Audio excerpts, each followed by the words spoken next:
Ay, Oh, be, dito ka na pala. ang hirap ng sitwasyon ko, be. Oh, ano sabi ng doktor? Nakapagpa-check up ka ba? Oo, nakapagpa-check up na ako. Oh, buti naman.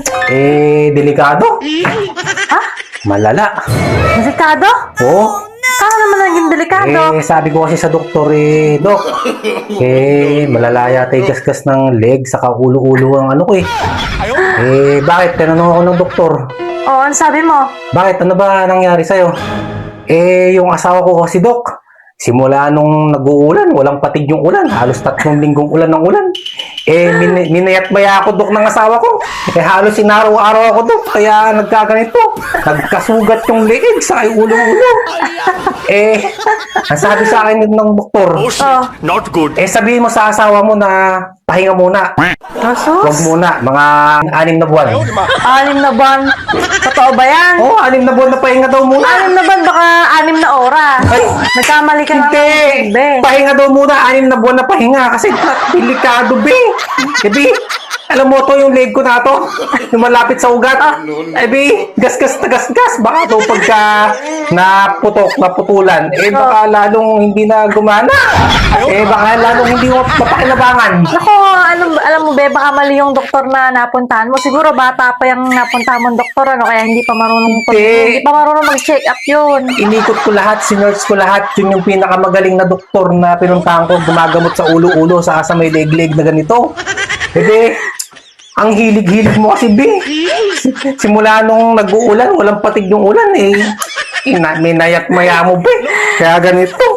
Nako, alam mo be, feeling ko, hindi marunong yung doktor na yan. Papa-second opinion tayo.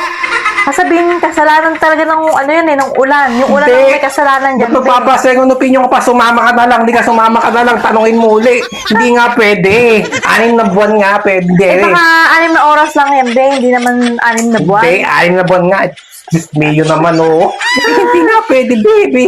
Delikado masyado, malapit daw sa ugat. Pagka daw yun yung pumutok, baka dextrose.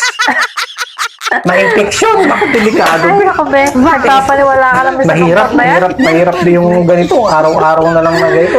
Yung ulan na yan, ayaw walang patid. Ako, hindi marunong yung doktor na yan, ano. Mali yung napatignan mo na yan. Kailangan magpa-second opinion talaga tayo, be. Ikaw naman, be, ang hilig-hilig mo naman kasi sinabayan mo yung ulan ulit. Maya ka ng maya, hindi nga pwede. Hindi ko kasalanan yun. Kasalanan ng ulan yun. Iba kasi ng ulan. 6 na buwan nga, 6 na buwan. 6 na buwan daw, 6 na buwan. Hindi 6 pwede. na buwan. Pero alam mo, be, may alam akong gamot dyan. Oo, ano? Kailangan sundutan niya. Isaw sa uli para gumaling. Hindi, baka... Nabasa ko yun doon yung nagpapagaling doon. Hindi nga pwede, 6 na buwan, be. Baka mamarilong lalo. Baka delikado. Lalong hindi mo mapapakinabangan, be. Pag gano'n ginawa mo. Ikaw naman be. talaga, be. Ayaw mong tigilan, be. Minayat maya mo naman talaga, be. Alayan, be. Ano ka ba maniwala ka sa akin? Kailangan lang yan. Sundutan Ay, lang yan. Hindi 6 na buwan Ay, yan. hilig-hilig mo naman kasi, be. Ikaw naman talaga, be. Ano ba ginagawa mo na yan? Eto nga, naglo-lotion niya ako at iniintay nga kita para ready na.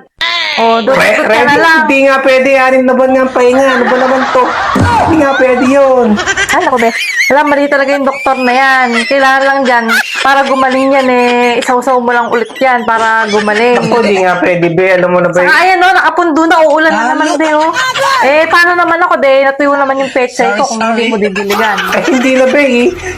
Diligan mo muna sarili mo dyan. Magsulong mo muna dyan. Hindi pwede, mahirap, be. Baka lalong hindi mapakinabangan, be. Kung Delikado. naman, be, kung matuyo to, dalawa pa tayo magkakaproblema, di ba? Hindi na, be. Maiwan na muna kita dyan. Hindi na muna ako tatabi dyan. Bakit naman di ka Doon na naman muna ako sa tatabi baba. dito? Doon na muna ako sa baba. Magpapasecond opinion pa nga tayo, mali nga yung doktor mo na yan. Dapat siguro sa albularyo tayo pumunta. Doktor. Ano lang yan, siguro kailangan lang yan bayabas. Naku, be. Delikado na, be. O sige, pupunta sa abularyo. Si Mampiko. Okay, Ma'am Tico, bayabas lang yung katapat niya. 6 na buwan. Baka nga 6 na minuto lang kay Ma'am Tico. Pwede na yan, Naku, be. Delikado, be. Napapatayin ko na yung ilaw. Malanggas na natin yan. Dugot mo na lang yan, be. May higa muna ako sa Sige, mahiga ka lang ko. yan. Ako na bahala, ha? Naku. Tama-tama, kakaligo ko lang Naku, naman. be, hindi na, Be, be. ready ka na, ha? Hindi, ayoko na. Ayan ako, be. Hindi, ayun na ba?